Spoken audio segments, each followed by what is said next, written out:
Hello po mga kababayan, kamusta po kayong lahat? And once again, welcome back to another episode of Simply Talkies Vlog.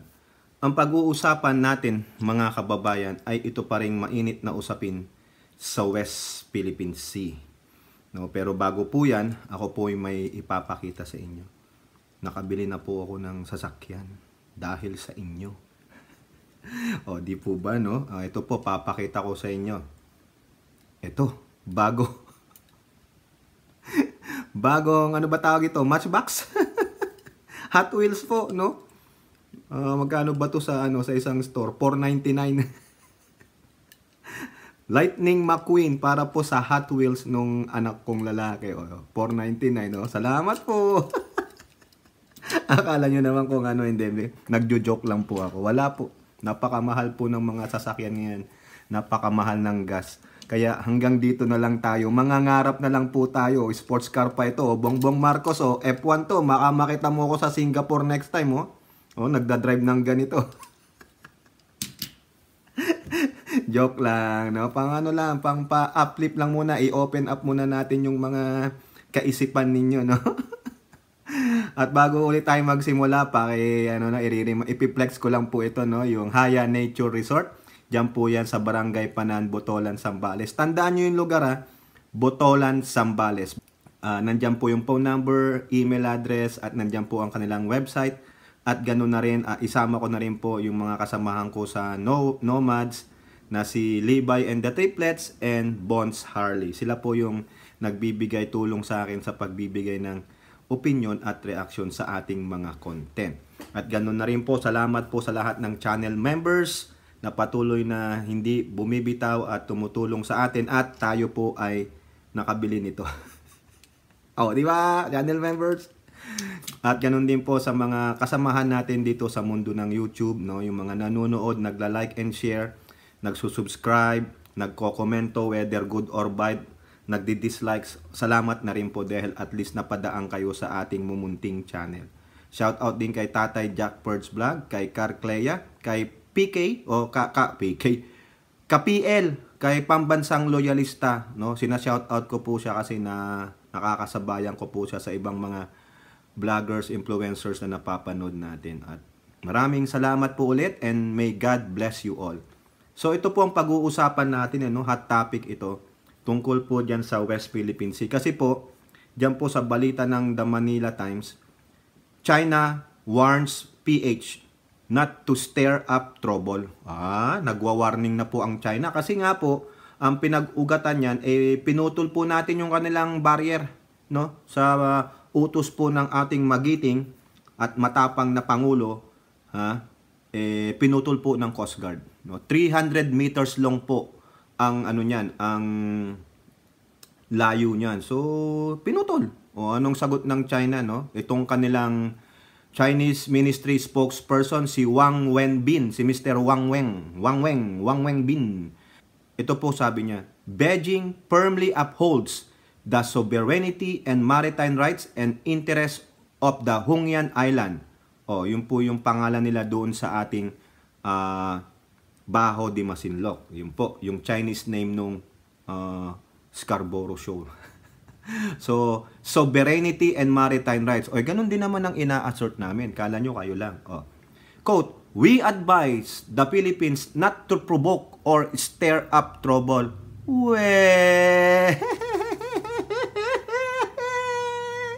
Si Wang, tayo pa ngayon ang nagpro-provoke o magkukos ng trouble?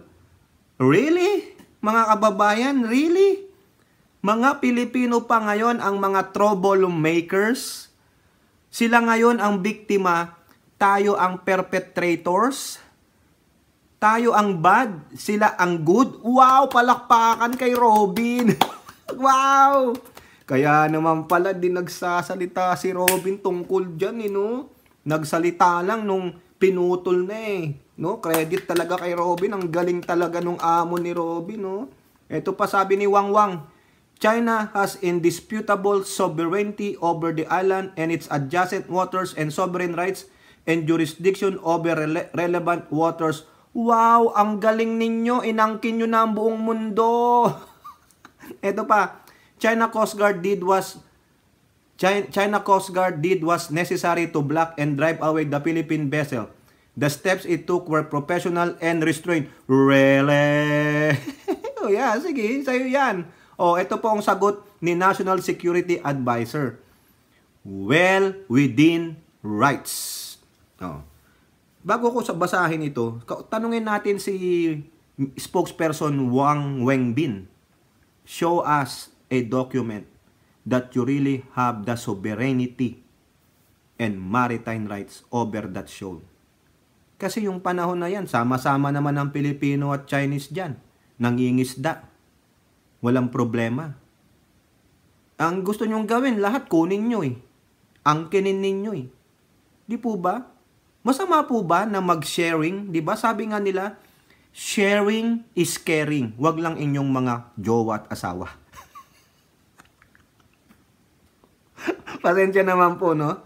Hindi po yata naintindihan yon ng mga Chinese. That sharing is caring. Di ba, Lulu? Di ba, Ai-Chang? Di ba, RN 2 cents? Di ba masarap naman mag-sharing is caring? Tama, mali. Pero ang gusto ng China, ang kinin niya, no? Maski na ilang kilometro ang layo nitong Baha de Masinloc doon po sa kanilang Chinese landmass of Hanan. 900 kilometers away. Yang Baha de Masinloc sa kanilang island na Hanan o landmass, nearest nila. Sa atin, gaano kalayo yang Baha de Masinloc o Baha, whatever, no? Sa ating island of Luzon. 150 miles, 240 kilometers. Sige nga, do the math. Matatalino sa math itong mga Chekwa eh. Di ba? What is the difference of that? You are 900 kilometers away. Kami, 240 kilometers. That's freaking mga ano itong mga ito. Almost 3 times the distance yung nearest landmass ninyo na Hanan doon sa Baho de Masinloc, and you are claiming you have all the sovereign rights and all the waters. Nang siopaw, sana magalit na ang Diyos sa inyo. Ibato lahat yung tubig na yan sa bansa ninyo eh. Di po ba? Nakakahiya kayo? Paano kasi ang sinasabi nila, naalala nyo yung yung hinarang, no? Hinarang sila eh. Hinarang, yung Bipar eh. Ano sabi nila? This island is, we inherit. No? Ininherit daw nila yung territory na yon since ancient time. No? Territorially inherited through ancient times. Ayun ang pinangangalandakan nila. Sinasabi pa nila, we violated the international and domestic law. What international law we have violated? Cite it. File a complaint. What domestic law? What do we care about your domestic law? Ha? Nang siopaw naman, mga kababayan. Di po ba? Ito ang sabi ni Secretary Enrique Manalo. Ha? Yung foreign affairs natin. I only read it in the papers. But if it is correct, I don't want to judge. Manalo said on the sidelines of Senate hearing of the proposed 2024 budget of the DFA. Ayun po yung ayaw niya muna magkomento sa pagkakaputol nung mga itlog nung ekwa. But technically, we have a right to practice our sovereignty and our sovereign rights. So it will have been consistent with our position. But we're still waiting for the full report of the PCG and BIFAR. Ayun po yun. Tingnan nyo to. Si Tolentino, sinabi niya na mag-file tayo ng case against China sa International Tribunal for the Law. Si Tolentino, may sinasabi. Ha? Robin Padilla, shut up. Pa-shut up ko si Tolentino. Usisero at KSP ka, Senator Tolentino, ayon kay Robin. Tapos, bago daw kayo pumiyok, sabi ni Robin, mga ugok kayo. Langaw ka lang, Tolentino, ayon kay Robin. Yun po yung mga tingin ni Robin sa mga taong katulad natin na nagbibigay ng pahayag na ating sinusuportahan ng ating BFAR, ang ating mga mangingisda, ang ating PCG at AFP. Mga langaw lang kayo. Hindi kayo makakatayo sa sarili nyong paa. Mas matibay nga kung kami ay kapit-bisig na tatayo sama-sama sa mga naniniwala na dapat labanan ang bully. Whether you are a foreign or domestic, as long as pareho tayo ng prinsipyo na huwag pagagapi sa bully, magkapit-bisig. Yun ang hindi naintindihan ni Robin Padilla. Di po ba? Ngayon, dahil po dyan sa sinabi ni Mr. Wang Wenbin, no, sumagot po ang ating magiting, magaling na DND chief, Gibo Teodoro. Ito po, courtesy of UNTV. Shout out po sa kanila. Sa kanila to po galing tong report na to. This is about 3 minutes and 8 seconds video. Panoorin po natin paano po sumagot ang magiting na DND Secretary Gibo Teodoro. A provocation na ba yun sa kanila? Ano ba ang provocation? Yung paglalagay ng barrier o ang pagtatanggal ng illegal na harang? Nanindigan si Defense Secretary Gibo Teodoro na hindi Pilipinas ang nag-uudyok o pasimuno ng pagkakaroon ng gulo sa West Philippine Sea. Sagot ito sa babala ni Chinese Foreign Ministry spokesperson Wang Wenbin na huwag na nating palalain pa ang sitwasyon sa West Philippine Sea. Paliwanag ni Secretary Teodoro, tinanggal ang mga boya dahil mapanganib ito sa kaligtasan ng mga mangingisda, lalo na't common fishing ground ang Scarborough Shoal. Hindi naman tayo nag-i-steer ng trouble, hindi naman tayo ang kumukup-kup eh. Yan yung hindi nila maintindihan eh. Ang propaganda nila na ginagamit eh. Lalong-lalo na, ayan, banta na yan. Ano ang reaksyon ng Pilipino diyan? Tatanungin ko. Siyempre, lalo tayong malalayo sa kanila. Bagaman hindi na ikinagugulat ng kalihim ang ginagawa ng China sa West Philippine Sea, dapat pa rin anyang ituloy ng Pilipinas ang pagtutol dito at paninindigan sa mga teritoryo. Kami nagplaplano para sa mga contingencies, no? Pero liwanagin ko, ayaw ko ng gera or pakikipaglaban. Kung may maganda at prinsipyado at na usapan na pwede dito na sumasang-ayon sa batas ng Pilipinas at international law, yun ang dapat na solusyon. Dagdag pa ng kalihim, dapat munang tingnan ng China ang sarili nito bago magsalita, kasunod ng paratang na nagdudulot ng polusyon sa karagatan ang nakasadsad na barko na BRP Sierra Madre sa Ayungin Shoal. Ngayong araw, tinalakay na rin sa Senado ang panukalang budget para sa Department of Defense sa susunod na taon na abot sa 229 billion pesos. Dito nangako si Senate President Juan Miguel Mig Zubiri na dadagdagan ng malaking pondo ang ahensya. Isang executive session ang ipinatawag ng senador para pag-usapan ang mga pangangailangan ng DND gaya ng mga makabagong kagamitan. We already discussed it on a caucus that we are going to allot a large chunk of additional funding for the AFP and the DND. Hindi po tayo pumayag na mabuli tayo, no, ng ating kapitbahay sa norte. Makinig man ang China o hindi, naniniwala si Secretary Teodoro na dapat ituloy pa rin ng Pilipinas ang pagkikipag-usap sa China para maayos ang sigalot sa dalawang bansa. Pero patuloy rin anyang igigiit ng Pilipinas ang karapatan nito sa West Philippine Sea. Harleen Delgado, UNTV News and Rescue. Diyos ang aming sandigan, serbisyo publiko ang aming pinahahalagahan. So yan po, no, mga kababayan. Yan po yung matapang, no, matikas na paliwanag ng ating DND Secretary.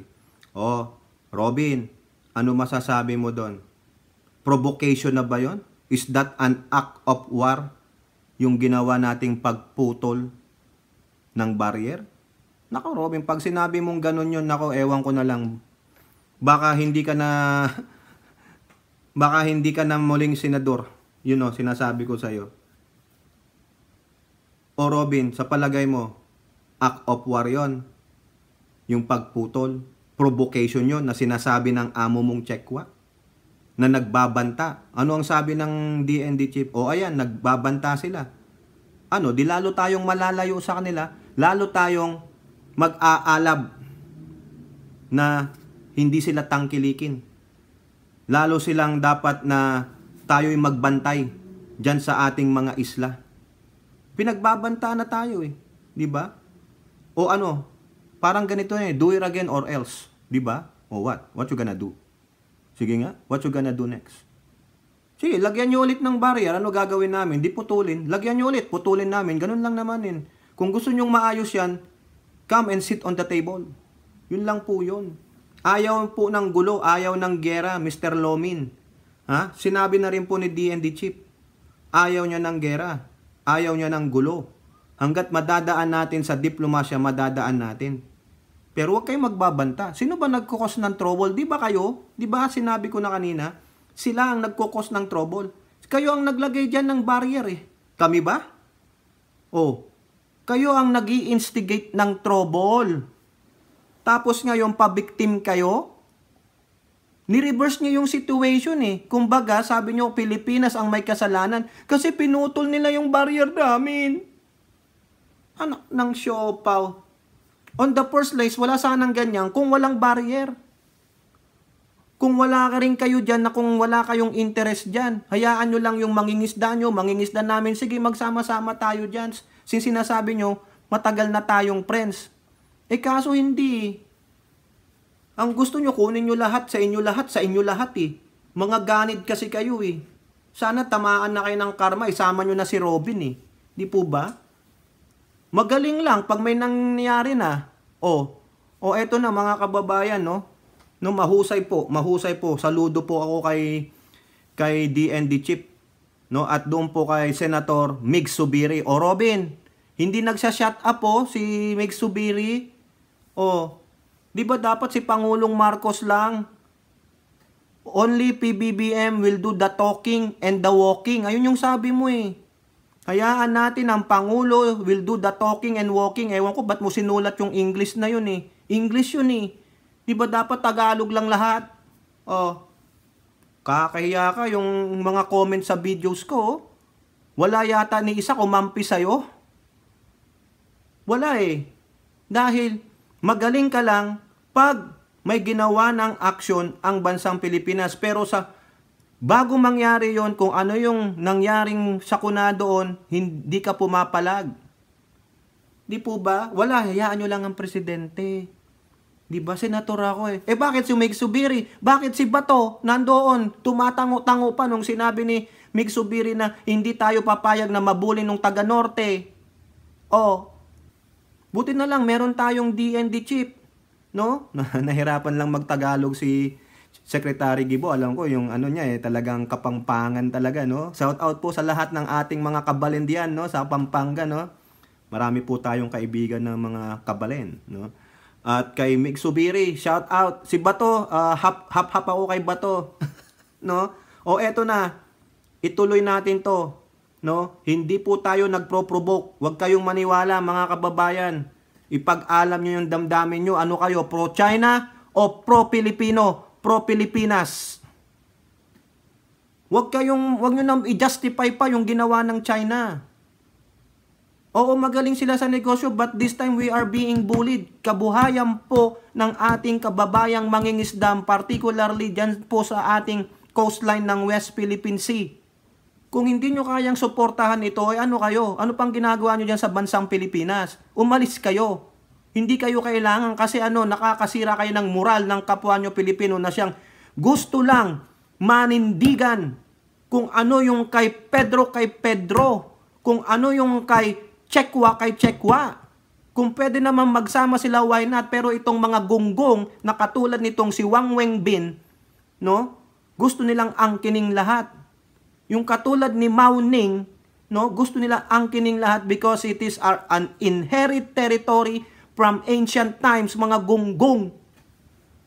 Tapos meron kayo mga mambabatas, meron tayong mga kapwa Pilipino na sumaside pa sa mga Chekwa na ito, na mga ganid. Ano kayo? Birds of the same feather flocks together. Ganid kasama ang ganid. Di po ba? Pambihira Ginagago na tayo. Ito pa, pinagmumukha po tayo sa international community na tayo daw ay ang instigador. Do not stir up trouble. Igago pala kayo eh. Kayo ang unang naglagay niyan eh. Di ba parang yung kapitbahay mo, naglagay ng bako doon sa property line mo, ano gagawin mo? Tapos nung tinanggal mo, ikaw pang may kasalanan? Ganun po yan eh. Kumbaga, wala kang karapatan sa property mo, sa exclusive rights economic zone mo, wala kang karapatan. Ikaw pa ang nanggagago, ikaw pa ang nagkukos ng trouble. Gago ka pala kayo eh. O tingnan nyo to si Robin, ito. Tutuloy lang natin to, no? Pahapyaw lang mga kababayan. Kahapon na i-vlog natin to pero may naisip akong kulang eh. Yung sinasabi niya po na statement niya na kung matapang kayo, pumunta kayo sa West Philippine Sea, no? Ano ba yung complete statement niya? Ito po yung statement niya kahapon tungkol dun sa matatapang, no? Mga ugok, no? Combination po yun ng bobo at gago siguro itong ugok. Bago kayo humirit, pumunta muna kayo sa West Philippine Sea at subukan nyo tapang nyo ng walang dayuhan na nagpapalakas ng loob ninyo. O ito po, idadagdag ko ito. Since sinabi mong West Philippine Sea, correct me if I'm wrong, ito siguro pamimiloso po, sarcasm. Ha, mga kababayan? Pumunta daw tayo sa West Philippine Sea nang wala tayong kasamang Amerikano o dayuhan. My question is, gaano kalaki ang West Philippine Sea? Anong mga bayan ang nasasakupan ng West Philippine Sea sa ating bansa? Ako, taga Zambales. Punta rin ako sa Pangasinan kasi mga parents ko taga dyan. Napunta ako sa 100 Islands. Robin. Naligo ako sa karagatan ng Zambales. Kamag-anak ko may bahay sa Palawig. Yung coastline nila, ang haba bago mo marating yung tubig. So therefore, ang Zambales ay nasa coastline ng West Philippine Sea. Ito sabi mo na mimiloso po ako, sinasarcastic kita, pero sabi mo West Philippine Sea. Yung bang coastline namin sa Zambales at Pangasinan ay hindi sakop ng West Philippine Sea? Pipilosopuhin na lang kita dito. So therefore, matapang ako. Kasi nakapunta na ako ng West Philippine Sea. I went to 100 Islands. O diba facing West Philippine Sea yan? Correct me if I'm wrong. Punta ako ng mga beaches dyan sa Zambales. Taga Zambales ako eh. So therefore, nakapunta na ako ng West Philippine Sea. So matapang ako. Dahil wala akong dalang Amerikano. Wala akong dalang dayuhan. So hindi mo ako matatawag na langaw. In a very philosophotasyo analogy. Ito, napag-usapan lang namin ng kaibigan ko kayo na umaga. Sabi ko, I just down ako sa akin. Napag-isipan ko, pero parang pamimiloso po. Na lahat ng kababayan natin o tao na tumapak sa 100 Islands, no, nagpunta kayo doon kasi one of our tourist destination. Yung mga naligo sa dagat diyan sa ng Zambales coastline. Nakatapak na kayo ng West Philippine Sea. Kasi parte ng West Philippine Sea yung tubig na tinapakan nyo, pinaliguan ninyo. Parte ng West Philippine Sea ang 100 Islands. Correct me if I'm wrong. Kung pamimiloso po man ito, Robin Padilla. Kung bobong analisa lang. Pero those beaches that we enjoy it, di ba konektado yan sa West Philippine Sea? Saan nakaharap ang Zambales, Pangasinan? Di ba damay nga yung Pangasinan, Zambales sa 10 dust line ng China? O that's part of the West Philippine Sea? Sa pamimiloso pong reasoning. Therefore, matapang ako. Hindi ako ugok. Hindi ako langaw at marami akong kasama. Pero itong mga langaw at ugok na sinasabi mo, na pinararatangan mo na nakatungtong sa kalabaw, ang siyang, ulitin ko, sumisigaw na ikaw ay kampanya, iboto, at ikaw nga'y nanalo. Pero sa tayog ng tagumpay mo, tinawag mo kaming mga langaw, ugok, usisero, shut up, KSP. Di po ba? Kami, in a philosophical Pilosopo Tassiusens. Tumapak na kami ng West Philippine Sea tulad mo. Di po ba? Pero hindi lang kami, no? Ang KSP, ikaw din. Dahil nagpakitang gilas ka lang naman dun. Sino ba kinaaway mo? Naranasan mo ba yung naranasan ng mga BIPAR, PCG at mangingisda na hinarang, tinubig ni laser? Ng checkwa? Ano? Anong ginawa mo dun? Nagpa-KSP ka, ganun-ganun ka din. O sino kalaban mo dun? Sino kaaway mo? Wala. Di po ba? Video promotion. Gunggong ka pala eh. O ito po ang sabi ng isa pang comment, latest lang ito. Idol, hindi dapat na puro tapang lang ang kailangan. Mauubos kaming mga Pinoy kung puro tapang kasi nga mga matatapang kaming mga Pinoy. Kailangan ng matalinong pag-iisip at tulong mula sa kaibigang bansa dahil sa ayaw mo at sa gusto mo, alam mo ang sagot sa tinatanong mo na kung kaya ba ng ating PCG ang mag-stand itself. Wag na tayong magyabangan. Pero hanga ako sa napakatalinong sagot ng commander ng PCG. O di po ba? Sino ang matalino? Sino ang matapang between Robin and the PCG? Sa palagay nyo, ganyang sa aura ni Robin, yung pananalita niya, hasta niya, matapang na siya. Ganon. Sino ang matalino? Matalino ba yung inasal niya? Hindi. Ano lang siya eh? Barker. Di po ba? Ito pa isa Pag pumunta si Senator Robin sa West Philippine Sea, nakakontak na yan sa China na papunta sila para di habulin ng Coast Guard ng China. O di ba? Kung totoo man ito, o di wow. Di ba? Nakakahiya. Tingnan mo yung mga comments sa'yo. Mabibilang mo yung positive. At hindi mo na mabilang ang negative. Pero hanggang ngayon, tameme siya. He is just singing Wonderful Tonight, mga kababayan. Kita nyo lang po yung dagdag ko. Na naisip ko, matapang pala ako. Tulad ng sinasabi ni Robin. Na hindi ako langaw na nakatungtong sa kalabaw kasi nakatapak na ako ng West Philippine Sea. Ano lang sabi niya eh? Pumunta kayo ng West Philippine Sea. Hindi niya naintindihan na ang laki ng sakop ng West Philippine Sea sa coastline ng mga sinakop ng 10-dash line ng China. Ano yon? Yung West Philippine Sea? Pagdating dito sa Zambales, iba na yung dagat. O di ba? Wala. So ibig sabihin kung sino man po ang nakatungtong sa 100 Island, ang nakatungtong sa anumang beaches diyan sa Pangasinan at sa Zambales ay matapang at hindi langaw at hindi ugok. Pero si Robin tatawagin nating tae. Di ba? O ngayon taing-tae ka, dilaw na dilaw ka, yan, magsama kayo. Di po ba? Matalinong matapang, hindi pala hanggang barker lang. O, tapos sabi mo pang mag-shut up kami na tanging Pangulo lang ang mag-do the talking and walking. Ano yon? Magsalita at maglakad. Ganun ba yon? O. So, hindi na pwede sila subiri. O, yung kaibigan mong si Bato, si DND Chief, si DFA, di pa? Si PCG. Wala.